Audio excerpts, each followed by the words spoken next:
So welcome back everyone to the channel. I hope यार आप सब बहुत ही बढ़िया होंगे, खुश होंगे और भाई सेफ होंगे। तो यार आज ना हम देखो हमने यूज़ बाइक कैसे लेनी है वो अभी तक नहीं बताया। हमने यूज़ बाइक बहुत सारी दिखाई है चैनल पे, बट यूज़ बाइक लेनी कैसी है वो नहीं बताई है। तो भाई आज ना हमारे पास है अपनी RR310, ठीक है। तो जब हमने ली थी तो हमने कैसे देखे था, क्या था, ठीक है, क्या क्या पॉइंट हमने मिस किए थे जो कि हमको उसके बाद पता चला है। तो सारी जर्नी ना मैं आज इस वीडियो में बताऊंगा। एंड एक और पॉइंट मैं ऐड करूंगा कि भाई यूज़ बाइक लेते टाइम ना हम कभी कभार बहुत सारी मिस्टेक्स कर देते हैं। कभी कभार ऐसी बाइक ले लेते हैं जो कि हमको लेनी नहीं होती है, बट स्टिल एनी आओ वो हम पे आ जाती है। तो भाई यूट्यूब पर वीडियोस डली हुई है कि बाइक को चेक कैसे करना है, बट आज हम ऐसे ऐसे सेक्शंस भी कवर करेंगे जो कि कहीं ना कहीं बहुत सारे लोग मिस आउट कर देते हैं, ठीक है, वाइल बाइंग देयर बाइक।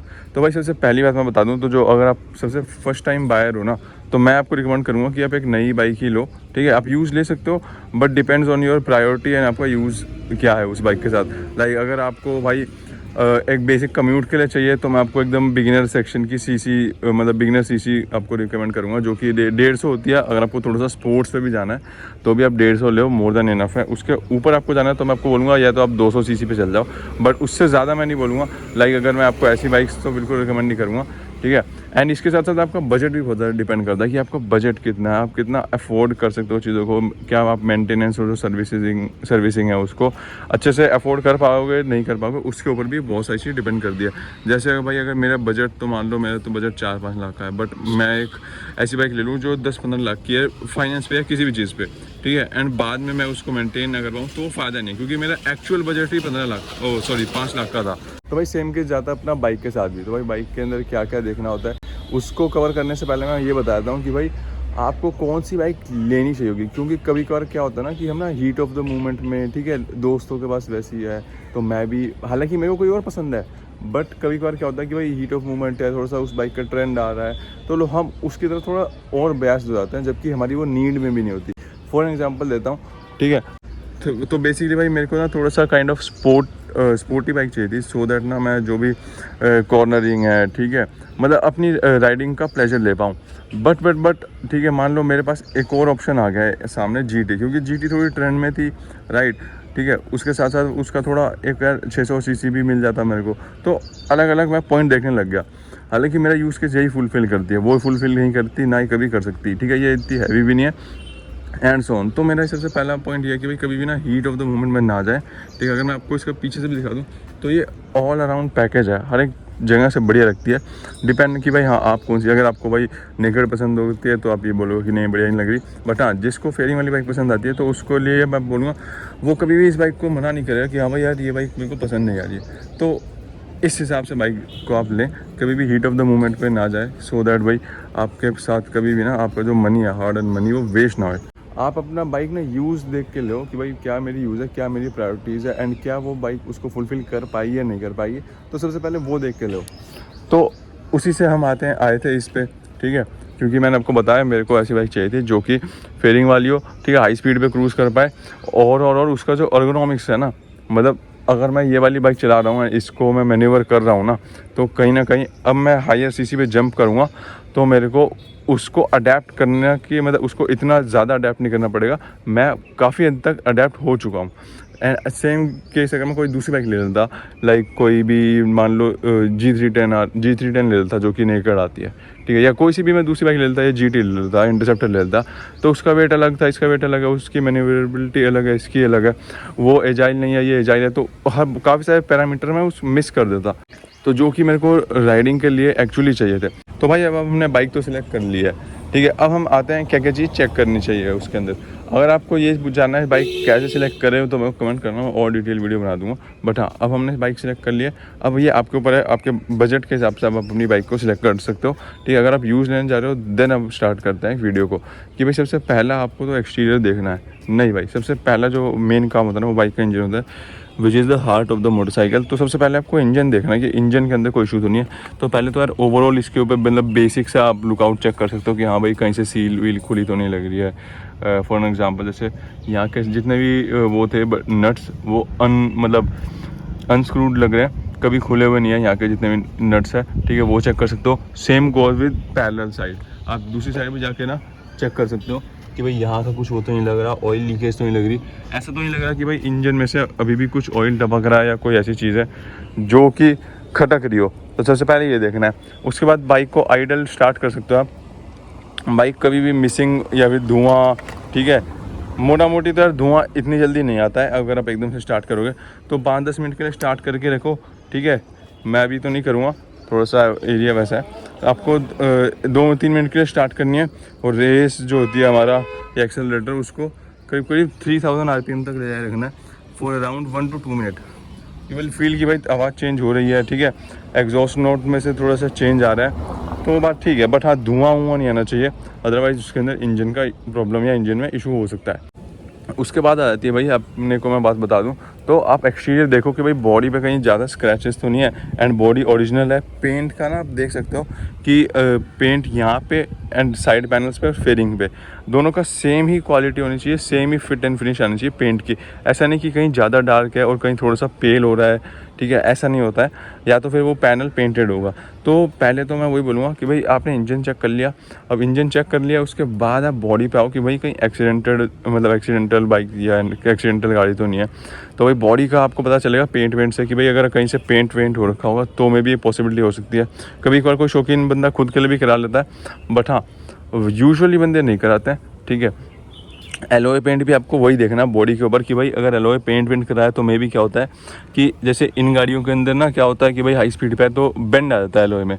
तो जब एलॉय में बेंड आता है तो उसको काट मतलब जो भी है मशीन में भी सही करते हैं तो उसके मार्क्स बहुत सारे आ जाते हैं, ठीक है। तो उसको कवर अप करने के लिए या तो बंदे पेंट करा लेते हैं या फिर कोई स्टिकरिंग या कुछ भी करा लेते हैं, तो आपको चेक करना है। तो सबसे पहली मैं बात बताऊँ ना, तो अगर कोई मॉडिफाई बाइक दे रहा है तो मैं तो मेरी पहली नज़र में क्या होती है उससे थोड़ा सा मैं दूर रहना पसंद करूँगा, क्योंकि मॉडिफाई ना बहुत सारे लोग शौक के लिए भी कराते हैं, बट बहुत सारे लोग एक बाइक ऐसी हो जाती है ना कि भाई हाँ यार अब तो ये ऑब्सोलीट हो गई है कि भाई हाँ अब इसका कुछ नहीं हो सकता, तो क्या कर सकते हैं मॉडिफाई करके इसको अट्रैक्टिव बना देते हैं। तो वो भी एक पॉइंट रह जाता है, तो वो भी आपको ध्यान में देना है। भाई देखो शौकीन बंदे ने मॉडिफाई किया तो भाई वो आपका एक इन्वेस्टमेंट हो जाएगा, बहुत ही बढ़िया आपका काम हो जाएगा। रैपिंग होती है वो क्यों होती है यार, मेरे ना यहाँ पे मार्क्स आ गए हैं बहुत ज़्यादा, तो मैं पेंट करवाऊँ इससे बढ़िया रैप करवा लेता हूँ, राइट। तो ये हो सकता है। तो ऐसी वाली गाड़ी से मैं कहूँगा कि थोड़ा सा आपको बचने की ज़रूरत है। अब हम बात कर लेते हैं भाई बॉडी की बात हो गई है, ठीक है, टेल टाइडी वेल टाइडी सब कुछ ठीक है, ऊपर से आपको देखना कि एक्सीडेंटल नहीं है। अब हम आ जाते हैं मेन पॉइंट पर जो कि हमारा होता है। तो अब हम बात कर लेते हैं बाकी सब की। तो भाई सर्विसिंग के अंदर क्या क्या हो जाता है, तो आपको सबसे पहले तो टायर्स ज़रूर चेक करने हैं कि भाई टायर कितने रह रहे हैं, क्योंकि इनके जो टायर्स आते हैं ना, जैसे इसके अंदर मिचलिन का आता है, तो मिचलिन का टायर ही करीब 5-6 हज़ार रुपये का आता है। तो अगर आप वो नहीं देखोगे तो वो कॉस्ट आपको आगे ऐड ऑन करनी पड़ेगी। तो अगर आपने एक बाइक ले ली, मान लो ये 170 की ली, ठीक है, अब 170 की ली बट इसमें टायर खराब है, आपने थोड़े दिन चलाया, आपने कहा यार वो वाला मज़ा नहीं आ रहा, स्किड विड हो रही है, तो अब आपको टायर भी बदलवाने पड़ेंगे। तो अब ये देखना पड़ेगा कितने, तो मान लो अभी ये टायर 500,000 किलोमीटर और चल जाएगा, बट स्टिल अब मेरा एक खर्चा ऐड ऑन हो गया, ठीक है। सेम कोई भी अगर सर्विस नहीं हुई तो सर्विस का फिर मेरा 5,000 खर्चा ऐड हो गया।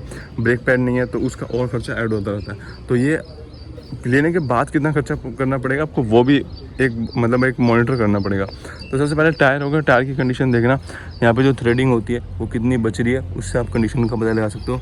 अदरवाइज़ यहाँ पे लिखा रहता है कि भाई ये कौन से ईयर का टायर है। तो मोटा मोटी जैसे ये वाले टायर्स है ये करीब 4 से 5 साल चलते हैं, क्योंकि मिचलिन है।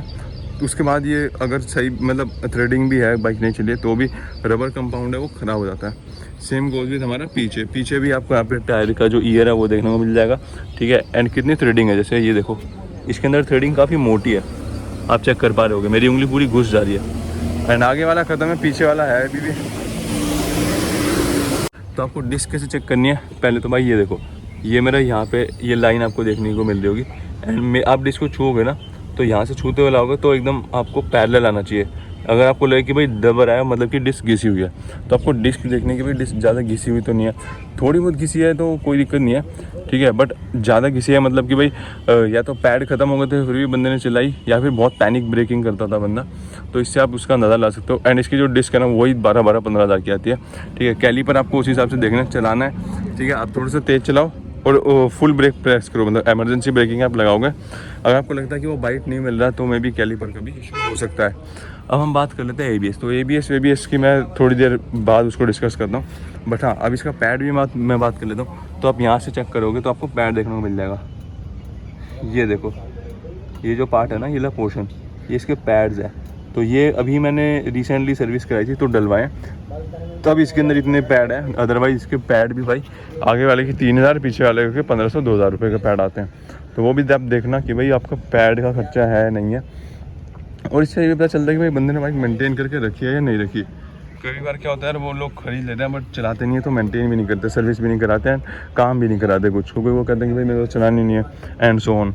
तो वो भी आपको पॉइंट नोट में रखना है। तो पैड वैड की बात हो गई, ठीक है। आगे टायर्स की बात हो गई, क्योंकि टायर और जो ये हमारा सिस्टम होता है ना, 2 चक्के, इसी पे हमारी जान टिकी होती है, क्योंकि बाइक इन्हीं पे चल रही होती है। तो ये वाली पार्ट में तो मैं बोलूँगा भाई बिल्कुल भी रिस्क मत लेना। अगर आपने ले भी लिया तो भाई ऑब्वियसली आपको वो ठीक करा के रखना चाहिए, सो दैट आप सेफली ड्राइव कर पाओ। अब बात कर लेते हैं भाई, हमने इंजन की बात कर ली, बॉडी हो गई, बॉडी सब ठीक है, ठीक है। इंजन स्टार्ट करके देख लेना।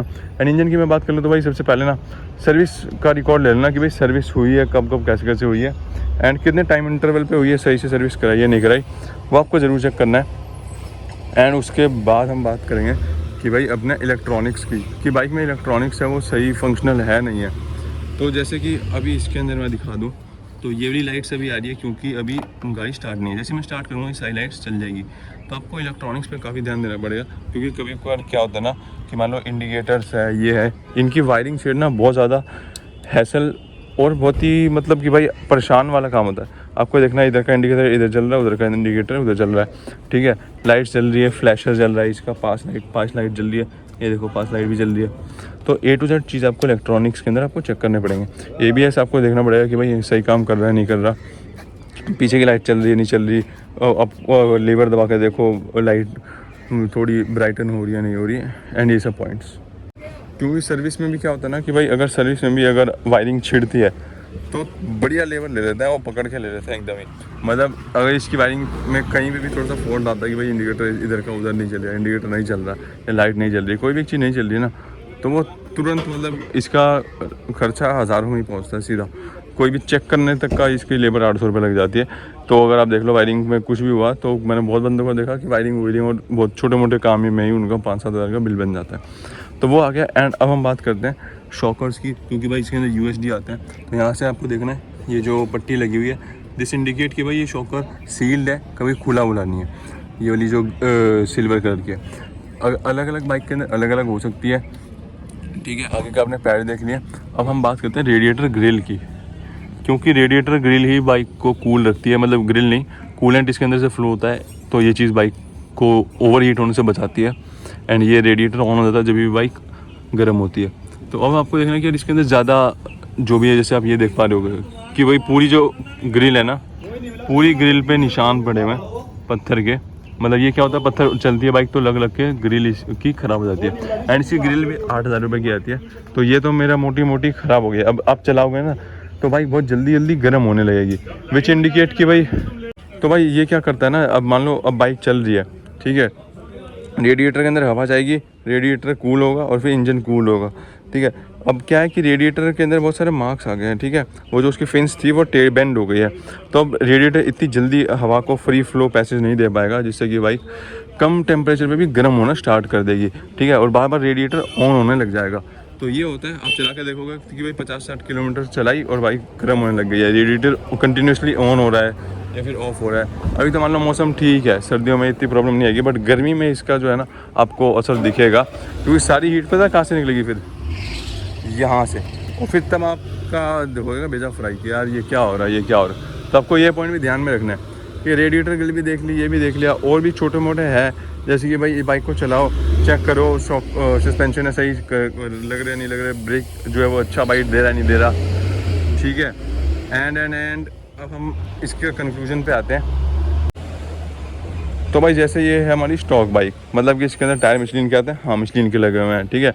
इसके अंदर जैसे फेयरिंग है वो यहाँ पे आप चेक कर लोगे कौन सी कंपनी के, तो वो भी लगी हुई है, ठीक है। जो छोट मोट पार्ट है, जैसे कि भाई इंजन के साइड में देखो, वहाँ पे ना आपको BMW देखने को मिलता है, तो वो है या नहीं है। अगर कोई पार्ट चेंज भी हुआ ना तो वो कंपनी का चेंज हुआ है। अब भाई ब्रेक पैड तो आप नहीं देख पाओगे ऑब्वियसली, बट जो भी विजिबल पार्ट है, अगर कुछ लगा भी है, जैसे मान लो ये साइड मिरर है, ठीक है, ये किसी का टूट जाता है तो ये बंदे ने कंपनी से ही लगाया या कहीं बाहर से लगा दिया है। तो ऐसे जब और भी बहुत सारे पॉइंट है जो कि आपको बता दें कि भाई बाइक कैसे किसने और सही से रखी है नहीं रखी। तो भाई आज तो इतना ही था, और भी बहुत सारी चीज़ें छोटी मोटी, बट हाँ ये था कि अगर आप एक बाइक लेने जा रहे हो तो बेसिक ऐसे आपको देखना है। एंड एट लास्ट में वही बोलूँगा कि डॉक्यूमेंटेशन देखना कि भाई बाइक की आरसी है, ठीक है, चालान तो नहीं है, पेपर पूरे हैं, इंश्योरेंस है पूरा, कौन सा है, कॉम्प्रिहेंसिव है, थर्ड पार्टी है, कौन सा है, सो दैट आपको आगे और खर्चा ना करने की जरूरत पड़े। बाइक का रिकॉर्ड पूरा देख लेना, सेकेंड ओनर को, मतलब जो भी है। तो ये चीज़ ध्यान रखना कि भाई बाइक ओनर से नहीं, हमेशा अपनी कंडीशन से जानी जाती है एंड उसी के हिसाब से लेनी चाहिए। बहुत सारे लोग देख लेते हैं कि भाई ये तो ये वाला ओनर है, बट उसने रखी कैसे है ये देखो। अदरवाइज़ भाई आप पैसे भी डाल दोगे और आपको सेटिस्फेक्शन भी नहीं मिलेगा। ठीक है, तो यार आज के लिए इतना ही, मिलेंगे अगली वीडियो में, तब तक के लिए सी बाय बाय और टेक केयर।